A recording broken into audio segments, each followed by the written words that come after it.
Think for a moment about what the world will be like in 10 years. What about 50 or 100 years from now? How will we get to work, school, or college? And what kinds of new technologies will we be able to use? What will the places look like in this future world? How will the world look, and will we be happier than we are now? Predictions of the future have been around for a very long time. This question is not a new one.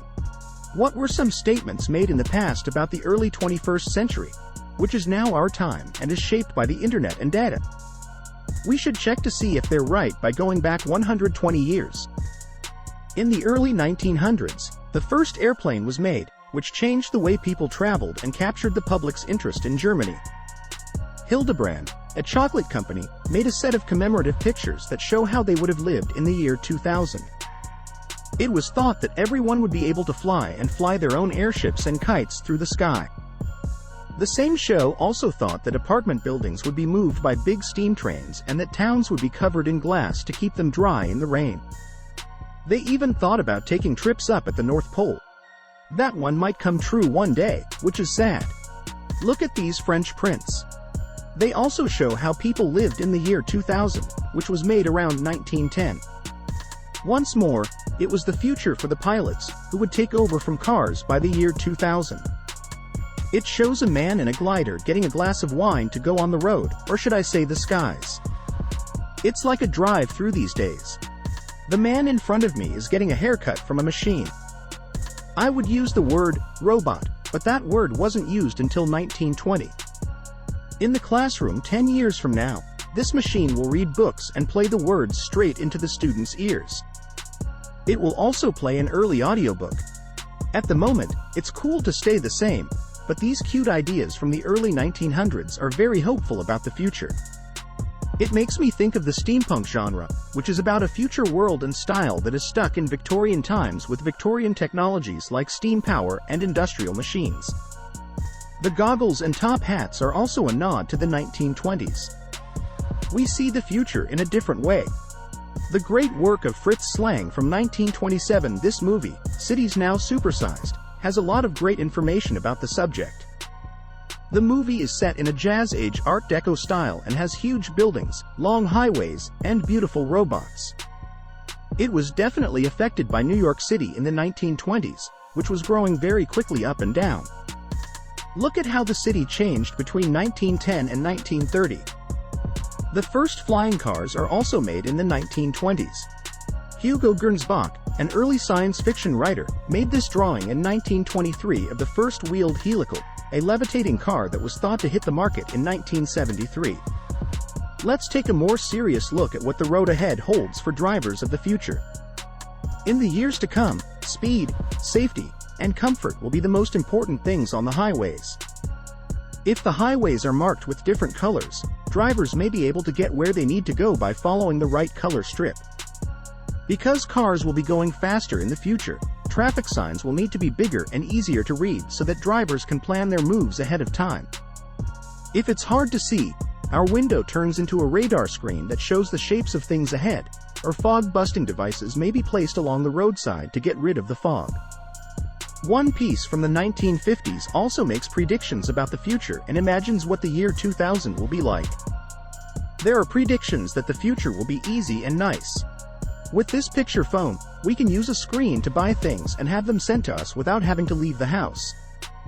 On the other hand, it says that all of our food will be made from a kind of tasty sawdust that can be used to make clothes again.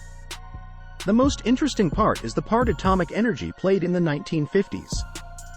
Future.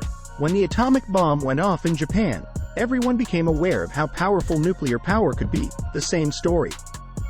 It thinks that atomic energy will rule the whole world and that by the year 2000, micro-suns suspended 200 feet in the air and powered by uranium will be used instead of street lamps. Nuclear power only makes up 10% of the world's energy, and there aren't many suns in sight for the 1960s and 1970s, when people first set foot on the moon. Star Wars ideas about the future changed over time.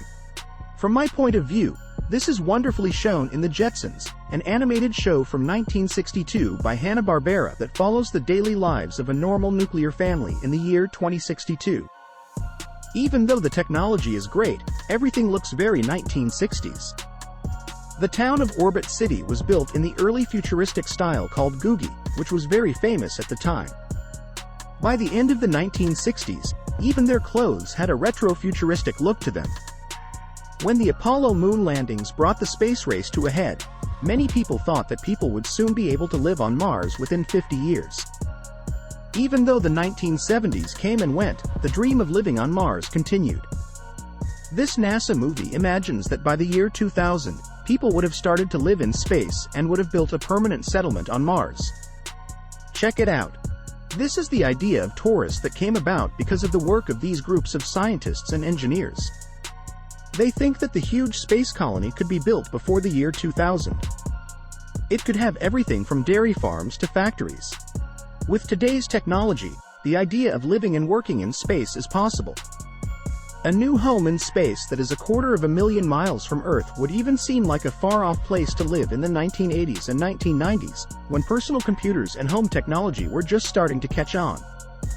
In Back to the Future 2, a movie from 1989 about going back in time, Doc and Marty come back to Earth in 2015. There were hoverboards, thumb payment systems, and an automatic dog walker in it, but the idea of looking at things from an angle comes from the 1984s. A lot of people have said that new technologies will be dangerous, and the Terminators claim that Skynet, a rogue tech giant, will take over the world is just one example. Finally, in the 1990s, video games offered more digital immersion than anyone had thought possible. The rise of the internet and its fame also made it possible to live in a virtual reality, which is why VR headsets became so popular so quickly at this time.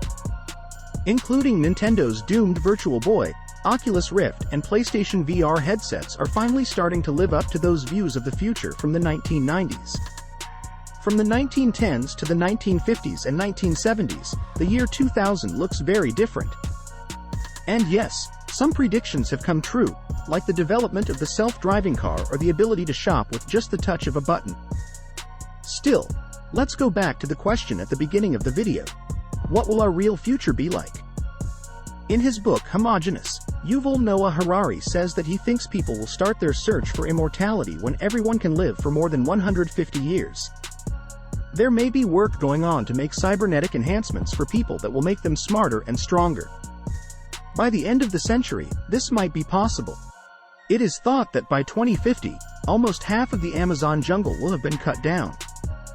By 2056, the world's temperatures may have risen by 3 degrees Celsius, and the number of wildfires may have tripled in places like California and some parts of Australia. Don't worry if that makes you feel down. By 2100, the cost of space travel might go down enough for people to visit Mars and even live there. The interesting thing about the future is that people are still making plans for it.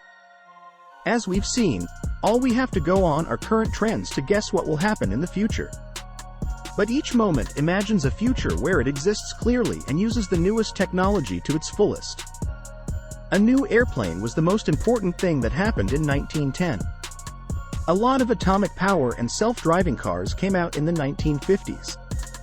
In the 1960s and 1970s, people looked to the stars for their future, which may have been influenced by the ongoing space projects. After all, I think you should expect the unusual. Who would have thought that 2023 would turn out this way? The people who live in 2123 are likely to think that our predictions about the future are just as wrong as our predictions about 1910. I think that will happen. Thanks for watching.